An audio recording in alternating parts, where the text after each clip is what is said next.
Hey, welcome back, crew. Hey, today I'm gonna change it up a little bit. When I was driving old Blue Ash last week at one of the local car shows, coming back to the house, it felt like she was running a little rich. So I've been meaning to just, when like I said, when I'm building these old trucks and stuff, the only way that you're gonna work out the kinks and stuff is that you're gonna have to trial and error. Right now, I'm about to jack her up, and I got the back end jacked up already. And I think I'm gonna try to change out this fuel filter. In case you guys are wondering what I'm using, you can go to the, local auto big box stores, whatever. It's the ACDelco GM, and that's the part number. And with the 5.3 motor, it has a return system on it. They go back to the engine, and several of my friends basically told me that it's probably since it's not the factory, it's probably running too rich. I mean, which I could smell it. And actually, my wife was driving in the back of me. She said that it was a little bit of smoke coming out the rear end. So the return line may not be working properly. It may be burning off fuel. May not be regulating it properly. So the two things that I'm gonna work on, first I'm gonna change this fuel filter. So this is not the one that's in there. It looks similar to this. This is a Corvette fuel filter. They're pretty expensive, but instead of having to return, going straight to the motor, is gonna return here. It's gonna go in here, okay, and this the top one, and then it's gonna return back to the tank. So I'm gonna try that one first, and then the other option I have is, once I use this, I may have to get a fuel pressure regulator on my motor, and that right there, it'll regulate how much fuel go into that motor, and it'll stay at a positive PSI once it's burning that fuel.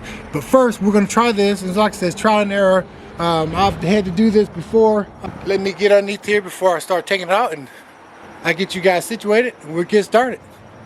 So let's get to it. You know what was kind of funny, actually, whenever I was taking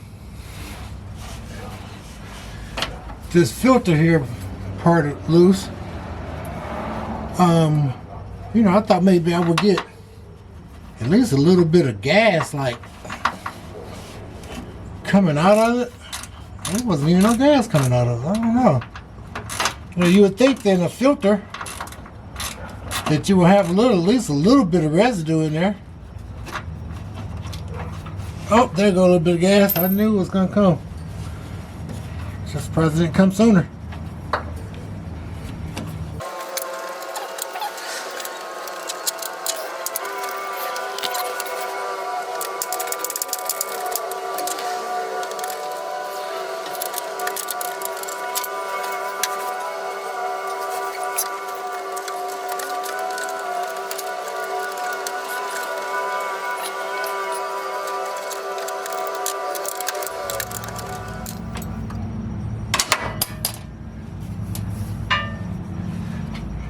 Poppy, she gotta be right there by me.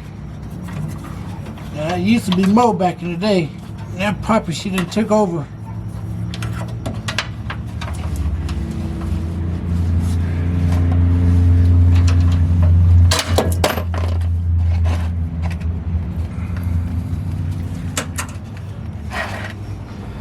Alright, so I turn you guys back on once I have to get my lines. 3/16 to 5/8 lines for the tips and stuff, and that way I can just snap them in there. So I'll turn you guys back on here in a second.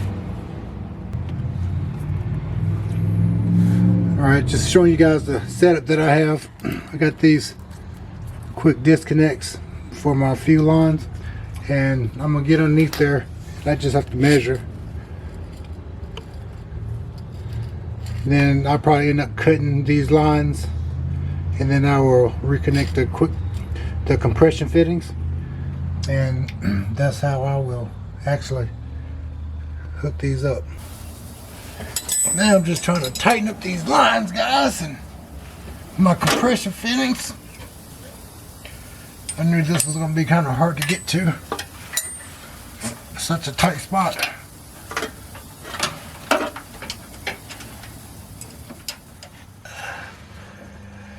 Alright guys, so as you guys see here, I got my pump here hooked up. Want to make sure nothing is loose. Show you if I can show you better. Hooked up all the way this way, and as of right now I have no leaks. Don't have any leaks. Just double checking. So now I will go and put my pressure gauge on my throttle body, and I turn a key over just to see if it's gonna keep that pressure. But first I'm gonna clean up this mess I got underneath the truck here, and I turn you guys back on once I hook up the pressure regulator to make sure I'm holding pressure. Alright guys, so we take this here off the fuel rail. This is the little cap that comes off. Put that somewhere where you're gonna need it. Then you hook up this is my regulator here. Alright. I'm gonna put this here.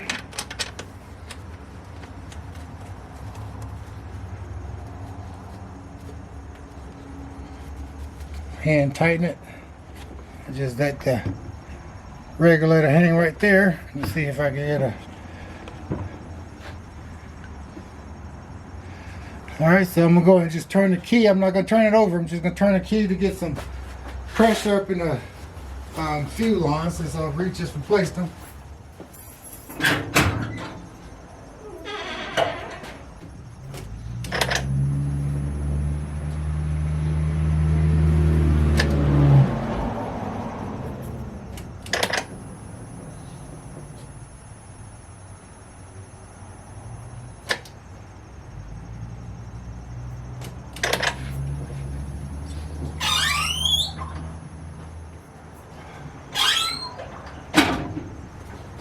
Alright, I got some leaks.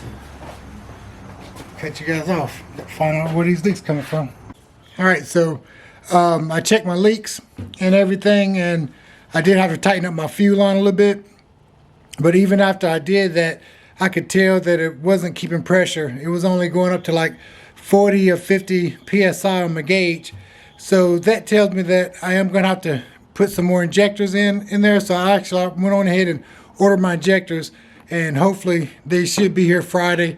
So I'll be putting injectors in, and you know, like I said, I just got to go through the steps and stuff, and hopefully that's what it is. So I'm gonna have to end this video. This was a kind of a short video. I really just wanted to do the fuel filter, and we got that installed. So everything is looking tidy, and it looks really good underneath there. So at least now I know I don't have any more leaks in my fuel line.